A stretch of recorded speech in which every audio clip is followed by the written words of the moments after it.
Hey there, Mary Amick here for EDU 503 with our week 6 case study. The case that I chose to study is in chapter 2. It's case 2.31. It is the case of Schiffman versus Spring. In this case, you have a soccer player who's Michelle Schiffman versus John Spring and Fred Bright. Basically, to sum it all up to start with, Michelle played for the State University of North Carolina, New York, not North Carolina, New York, Rockport, and she was a varsity soccer player playing at the State University of New York at Geneseo. The plaintiff, Michelle, was suing after being injured in the second half of play during this varsity soccer match. She was suing because she injured her foot when it got stuck in the mud. The defendants, Mr. Spring and Mr. Bright, offered up that there was no, their case or their argument was that there was no neglect on their part in keeping the facilities maintained. There had been, it was just an unfortunate, unlucky circumstance that she got stuck in the mud. The case was ultimately thrown out, and the ruling was unanimously reversed on the law without cost, motion granted, and the complaint was completely dismissed. And it was dismissed because of the evidence that the defendants provided. They provided the evidence that they submitted the proof that was admissible, what was absolutely admissible, that the players, when they entered into the game in the first half, were fully aware of the playing conditions, that the field was wet, that there was mud, that there was, it was going to be slippery while they were playing, and that it was not neglect on the school's part, that the field was taken care of, but that it was just an unfortunate circumstance that happened when she was injured during that second half of play. The plaintiff testified in the beginning also of the trial that she knew and willingly participated that the field was wet, muddy, slippery, and she, on her own, voluntarily chose to continue to play in that game and on that field.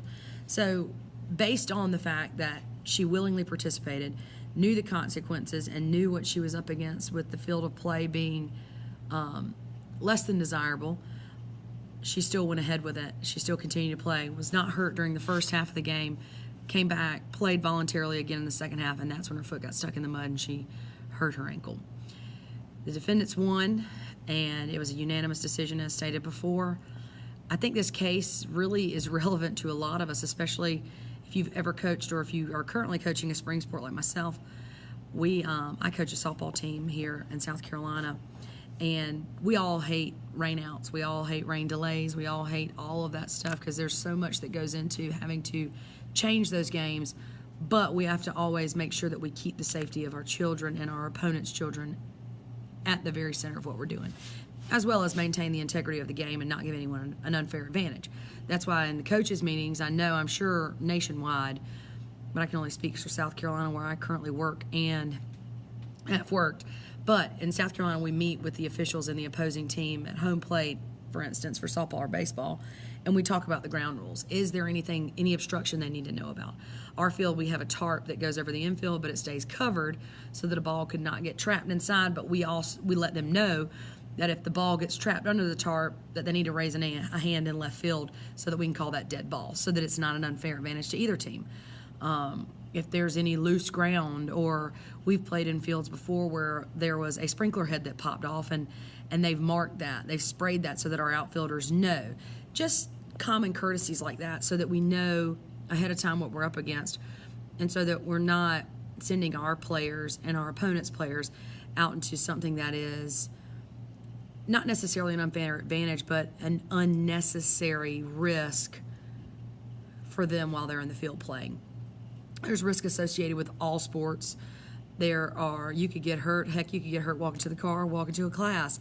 But when we can make our teams aware, and when we can try and prevent even the smallest of things from happening, everyone wins. So I think it's a great policy. I know, like I said, I'm sure it's nationwide, but I know that we do, even in our indoor sports, because I coach volleyball as well, and we meet and we talk about the ceilings, and we talk about the padding on the wall, and we talk about how far we're going to let our kids play based on where the bleachers are.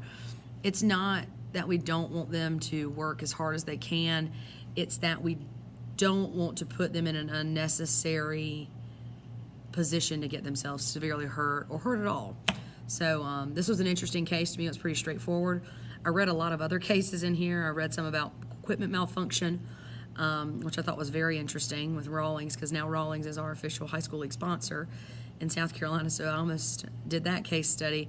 But this one kind of hit home with me, being a spring sport coach and currently having tons of rain delays, and knowing what a pain it is to reschedule, but also knowing that it's important that we take those steps so that we're not putting our players and our opponents in harm's way. All right, thanks.